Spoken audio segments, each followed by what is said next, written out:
Okay, it's going to be a review of Halloween Havoc 1990.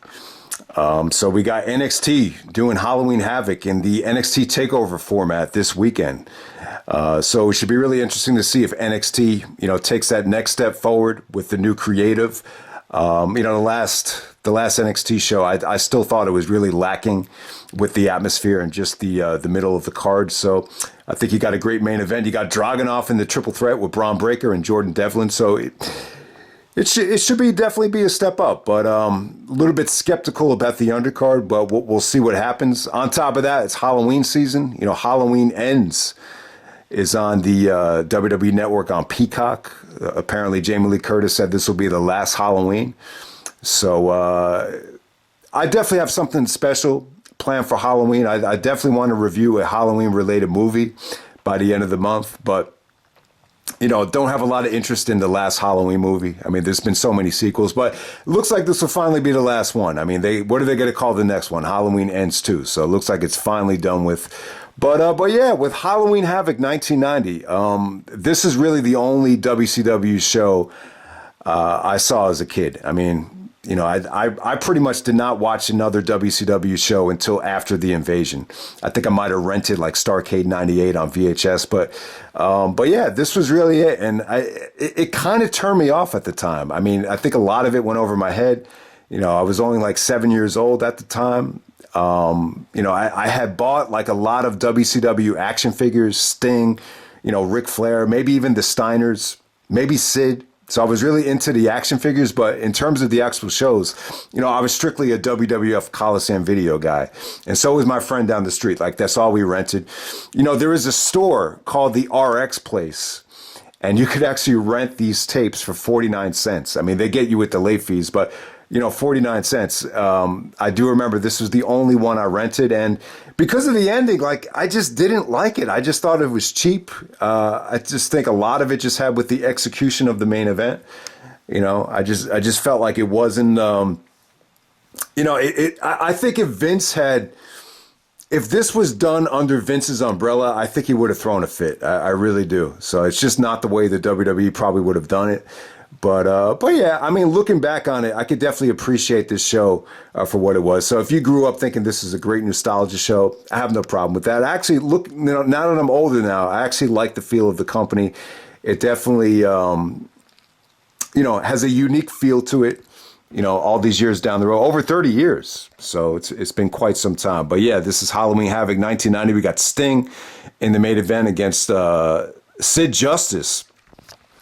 At the time, I believe Ole Anderson is actually the booker of WCW, and this was under the ownership of Jim Herd. So, this is NWA WCW now. I believe Jim Crockett is not the main guy in charge of the promotion. Yeah, as we know about from the Ric Flair documentaries, Ric Flair and Jim Herd did not get along. You could definitely see why on this show as well. Okay, so if you watch this thing on the WWE Network, this is cut down to 2 hours. So I kind of have mixed feelings about it. The positive is, it's easy to sit through. There's not a lot of matches, so it's only 2 hours. But, I think when you're trying to evaluate a pay-per-view as a whole, you'd like to see it in its entirety. So you could definitely tell there's a lot of cuts and a lot of edits between each and every match. So they cut out a lot of matches here. So we're going all the way back to October 27th, 1990, Chicago, Illinois. This is the same venue as the Chi-Town Rumble, where you got to see the first classic of the Flair Steamboat trilogy, the UIC Pavilion, 8,000 in attendance. And it's funny, I was learning about on Grilling JR that WWE was running in Rosemont Horizon with Ultimate Warrior and Macho Man in the main event, or Macho King. And they did a bigger attendance, but they, to give WCW some competition, they actually lowered the ticket prices to kind of hurt this show. But that was really interesting. The pay-per-view buy rate here was 160,000 buys.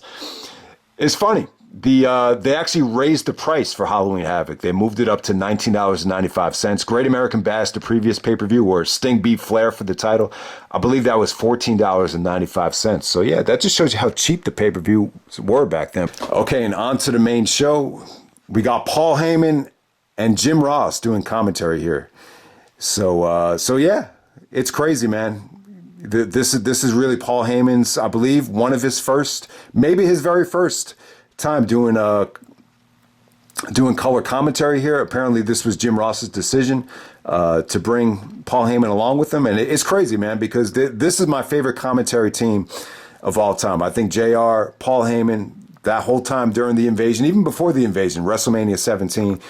I feel like that's the most colorful, the most passionate commentary team ever. They were so much different back then. You know, JR was definitely more of a sports play-by-play guy. Paul Heyman, this is before he became rebellious. This is before he turned extreme, so to say. So it was, you know, they're both very different at the time, but they still got the job done. You know, it really is crazy to think that they were the two guys doing commentary on this show. And, you know, a lot of different Halloween themes. Paul Heyman was actually dressed up like Dracula. There's a lot of different, like, pumpkin themes here. You got Tony Schiavone actually dressed up as the Phantom of the Opera. So, yeah, this might have been one of the more Halloween-savvy Halloween Havocs in WCW history. And we started this thing off with a bang. I thought this was one of the best matches of the night.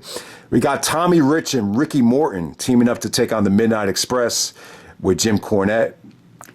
Maybe one of the last hurrahs of the Midnight Express. Maybe one of the last essential Midnight Express matches. You know, Jim Cornette had left the company shortly after this. I believe he didn't actually get along with Ole Anderson. I believe Bobby Eaton had left too. But yeah, I mean, you still saw a little bit of the magic here between Ricky Morton and the Midnight Express. I mean, Ricky Morton was from the Rock and Roll Express. Tommy Rich, you know, I mentioned Tommy Rich in the Bad Blood review. You know, that's where Sean got the idea from the Hell in a Cell. Tommy Rich had a match at the Omni with Buzz Sawyer where they had the roof on top of the cage, on top of the cell. And I think that's what gave Sean the idea to pitch to Vince about the Hell in a Cell. So you get to see Tommy Rich here. Yeah, I thought this was good. I was really impressed with the Midnight Express. Bobby Eaton is awesome. He's got great combat skills. His kicks were, I didn't expect it. I didn't expect him to be kicking these guys like he was Liu Kang from Mortal Kombat. That's kind of what it came off here. Jim Cornette, you know, chasing these guys around with the tennis rackets. So really, this was like vintage Midnight Express. You really got a glimpse to see, you know, how Cornette was as a manager here. So I really enjoyed it. Heyman had a great line about Cornette, how he was like the sneakiest guy in the world since Richard Nixon. You know, Nixon's considered like the most heel-driven president because of the scandal and all that stuff. So, yeah, you know, Heyman definitely had his moments here. You know, I would definitely prefer both guys from 2001 over this, but it was still cool. So, yeah, I thought Ricky Morton had some nice comebacks here. The match just had a lot of energy. I thought it was good stuff. You know, it got 20 minutes, too. A little bit over 20 minutes. And, you know, the finish wasn't great. You know, a lot of the camera angles here and a lot of the production values didn't really capture a lot of the finishes here as good as they could have. And I think the production values really plagued this show more than anything. So, yeah, a lot of matches here are cut off the network and the VHS. Terry Taylor and Bill Irwin is cut. Brad Armstrong and J.W. Storm is actually cut. The Master Blasters and the Southern Boys is cut as well. And next up we have, and I knew something was up here. You could definitely see the cuts and the graphics kind of editing between the matches. And I was just like, man, there's too many tag matches one after another. It's like you gotta have a little bit of variety on the card. So it does make sense that a lot of stuff was cut, especially now, you know, if you go on Wikipedia, they pretty much confirmed that they cut a lot of stuff here. All right, next up, you got the Fabulous Freebirds of Michael Hayes and Jimmy Garvin. And you got little Richard Marley out there at ringside, taking on the Renegade Warriors of Chris and Mark Youngblood. Not a great match here. I will say this. Michael Hayes was really over. It was really tough to tell who the heels were here. I'm going to assume it was the Freebirds, but the Freebirds got treated like babyfaces here. I'll tell you what, the Renegade Warriors, not a lot of reaction for their hot tags. I thought Hayes was jubilant here. His makeup was very Halloween inspired. And, the anticipation for the ending here for the DDT was great. I mean, there was a roll up and the referee was distracted. And the fans, they saw the DDT coming like a mile away. So that's always a good thing. Anytime fans can anticipate the DDT, very similar to the way the fans anticipated the 3D from the Dudleys back in the day. So I'm not a huge Michael Hayes fan. I've heard rumors that he's a little bit racist, and I think I think he was a little bit too pro Triple H back in the 2000s. Looking back on it, but you get to see the Freebirds on this show. They have a huge following, so there we go with that. Next up, we got the Steiners taking on the Nasty Boys of Brian Knobbs and Jerry Sags. This is a NWA United States Tag Team Championship match. So you got two different tag team titles. You got the United States titles, and then you got the regular NWA titles. I would definitely say this is the match of the night. The Steiners were, I would even say that the Steiners are more over than Sting on this night. I'll tell you what, man, Scott Steiner, him and Braun Breaker, very similar body types. They pretty much felt identical watching this match back. Steiner just had very explosive, offense here. You can tell he's got healthy legs. He's got strong legs, great vertical jump, stiff clotheslines. The hot tag to Rick Steiner got a great reaction. The Steiners had the crowd in the palm of their hands. This really felt like it was going to be more of a squash. But then, the Nasties kind of turned the tide. There was a nasty blade job, I believe, actually by Jerry Sags here. He was actually bleeding from the forehead after a chair shot. But yeah, the Nasties got a lot of heat here. Good heat. And they controlled the bulk of this match. And, they really made the Steiners earn it. There was a beautiful Frankensteiner from Scotty to end this thing. It looked like the Nasty Boy actually scraped his head a little bit, almost like a pile driver, but it still looked really cool. They definitely got the job done. And then there's an interview with Scotty after the match is over with Tony Schiavone, and then the Nasties actually attack them. So you get the feeling that they kind of compromised because they had to do the job there. But yeah, the Nasty Boys are actually at the Royal Rumble, right? I think one of the Nasty Boys, I think it was Knobbs, he was actually the final three in the 91 Rumble. So the Nasty Boys could not have lasted much longer. But like I said, guys, if you love the Steiners, if you like the Steiners, this has got to be one of the best matches that they've had in WCW. Definitely the match of the night. Check it out. Scott Steiner looked like a beast here. Young, athletic, very similar body type to Braun Breaker. I know he's not Braun Breaker's father, but it's his uncle, and it's just kind of scary how they're so similar. All right, next up you had Junkyard Dog actually taking on Moondog Rex. They go 3 minutes and 15 seconds, but this was actually cut from the VHS. So, yeah, they cut a JYD match, which is crazy. All right, next up you get Doom of Ron Simmons and Butch Reed. Yeah, The Rock actually made a movie called Doom back in the day. Remember, he teased John Cena about it at the Hall of Fame. Rock was actually teasing John about the Marine. He's like, yeah, don't worry about it, man. I made Doom. So that's what it made me kind of think of here. But yeah, Ron Simmons, a future WCW champion, Hall of Famer Butch Reed. Both Ron and Butch are extremely jacked up here with Teddy Long, Theodore Long. Lots of tension, lots of racial tension over the years between Teddy Long and Flair. So yeah, this is one of the few times where you get to see them involved in the same match. So I thought that was cool. Taking on Ric Flair and Arn Anderson of the Four Horsemen. So when Flair and Arn Anderson come out, they come out to Arn Anderson's music. Just the way this ended too. Yeah, I mean, you could tell that Flair, just by watching this show, you could see it. It didn't feel like it was the NWA. It didn't feel like it was the Crockett's and Flair anymore. You definitely got the feeling like Jim Herd wanted to make his mark that this was a new company. This is more of an entertainment company. And I could see why Flair was a little bit frustrated. Flair being in a tag team match, not the end of the world. He's tagging up with his best friend Arn Anderson, so I wouldn't take that as a diss. But the fact that they didn't come down with Flair's theme song, a little bit head scratching, and the finish as well. It just kind of felt like, man, Flair had set the bar so high with great match after great match that, this was going to be disappointing, no matter what. And just because of the ending, it just felt like, man, this isn't the way you want one of your biggest shows of the year to end, in terms of Flair's match. But I'll tell you what, man, the Doom tag team, I thought they were stiff, they were engaging, nothing pretty, but I thought there was good intensity here. I really did. I mean, there were some nice breakups. When Arn Anderson hit his DDT, the fans anticipated it, and Heyman actually said that was the best DDT he'd ever seen. That was a nice breakup, but the match kind of ended. I wouldn't say Flair was great here. You saw Flair chop and take the typical Flair bumps, but it just never got into that next gear. And then the ending kind of comes when both teams are just brawling out on the outside, and the match ends in a double count out.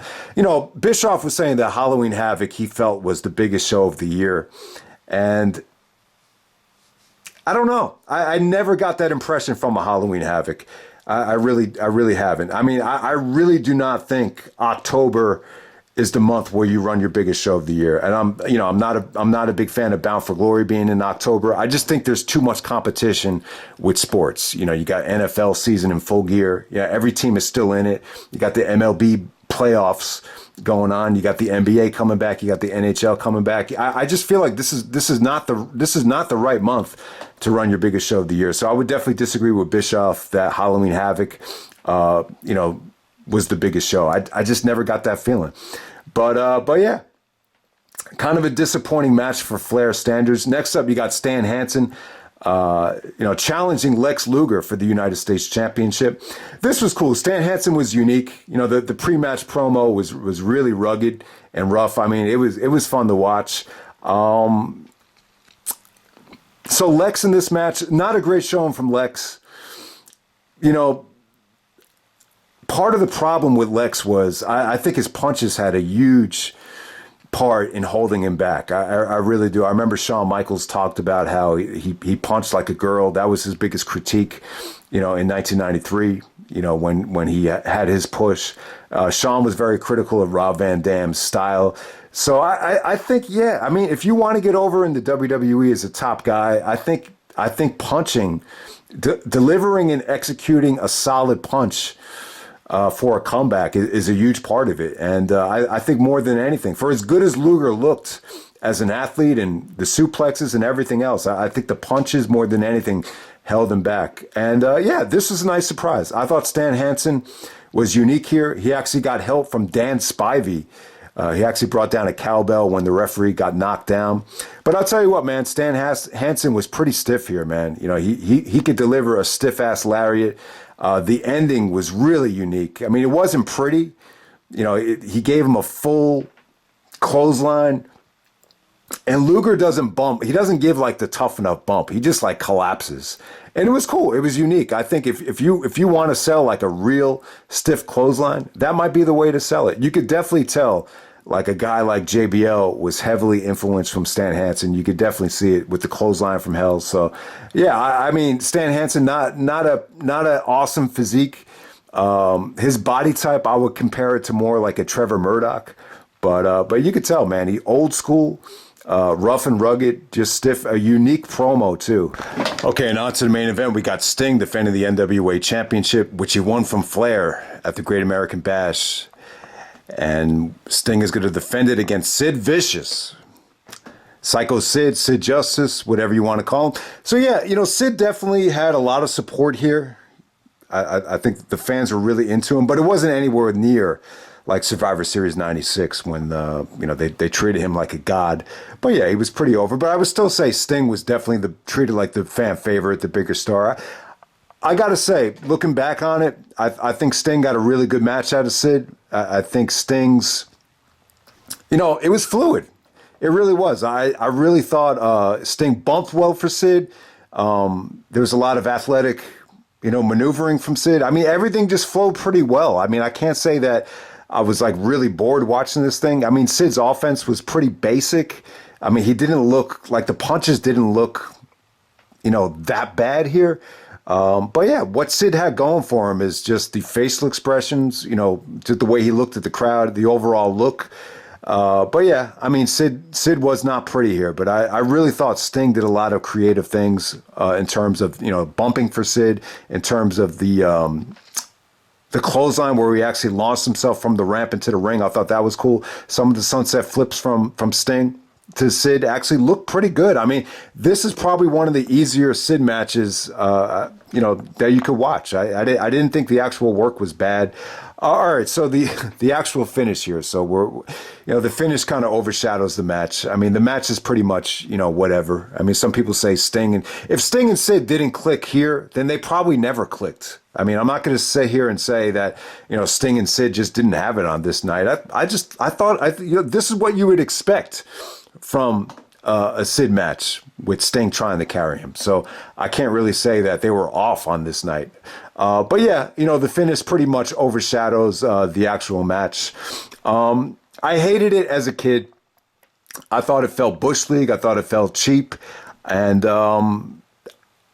but looking back on it, when I was watching this as a kid, I didn't really know what the fuck just went on. I hate to say it. It just felt like Sting had lost the match, and then they just restarted the match so Sting could get a win. I didn't really comprehend, and it probably had to do with the execution here. I think, if this was being booked by WWE or Vince, they would have drilled into everyone's head that this was not Sting. This was a fake Sting. This was a planned, this was a Sting that was just an imposter. But I don't know. They just really didn't do it. Just the way it was executed with the confetti and the balloons. It was hard to really tell. And you really did not, when I was a kid, I did not remember the shot of the imposter Sting, who was actually Barry Windham. I didn't see the shot of Sting and Windham actually crossing paths. I don't remember seeing that. They showed it on the replay, but this is how it goes down. So you got Flair and Arn Anderson. The Four Horsemen are trying to screw Sting, which was a common theme in the late 80s. And, they actually brawl with Sting to the back of the arena. And the real Sting actually has like a rope tied around his wrist when he comes back out. So obviously they tried to tie Sting up to, some sort of stage, in the back of the arena. And then all of a sudden, Sid is back in the ring, and he looks exactly like Sting. He's got the pink tights. He's got the same exact hair. He's not as muscular. He doesn't look like he's in the kind of shape that Steve Borden is in. But, I guess it's Barry Windham playing up the fake Sting. I didn't even notice it. You don't even notice it. And then Sid actually gives him a scoop slam, and Sid wins the belt. Confetti comes down. Balloons come down. I think they're even like playing a song, if I'm not mistaken. And then all of a sudden, the referee sees the real Sting. They don't even restart the match. He just lets Sting get into the ring. Sting gives him this stinger splash. And then I think he gives him a small package. And Sting actually defeats Sid officially. And then after,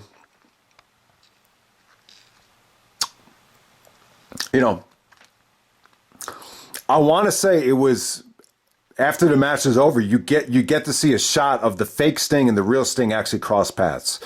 But yeah, I mean, I'll tell you what, man. I mean, just the way this was done, I just think it could have been handled a little bit better. I was only 7 years old at the time, so this totally, went over my head. I just felt like it just wasn't, legit. I just felt like it felt Bush League. As a kid, it just came off to me because Sting lost the match. We have to end the pay-per-view with him actually winning, and I just didn't really buy into it. But looking back on it, though, it's a creative idea. Like, it's really, really creative. It's tough to even break down because, they really did not do a good job of really showing that this was not Sting. I think when the closest thing the WWE did to doing something like this was probably Kurt Angle and Undertaker at Survivor Series when they used Eric Angle. They did the same thing with Brock right before WrestleMania. I thought that was a little bit more well done. It was easier to see that was actually a fake or an imposter of what they were doing. So I just think the execution was a little bit weird. I think if Vince was in charge here, or if this was done under the WWE umbrella, they would have restarted the match and they would have let everybody know that that was not the real Sting. The match must restart. But they didn't really ring the bell and restart the match.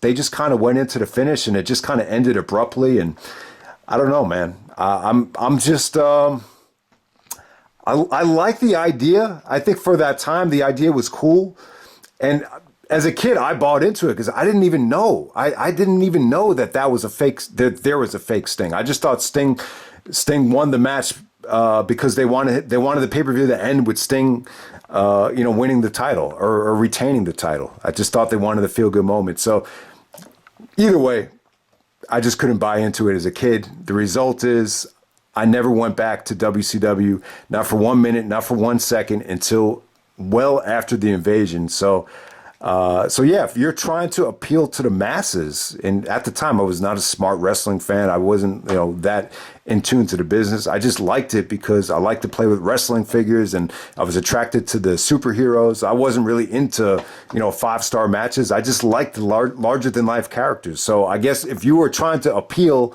to a kid at that time, they probably didn't get the job done. I would definitely say this was more of a mix of, an entertainment company kind of mixed in with a wrestling company that's trying to appeal to a lot of the territory days. If I were to, give you a good analysis of, exactly who the show is appealing to, I don't know, there just wasn't a clear defined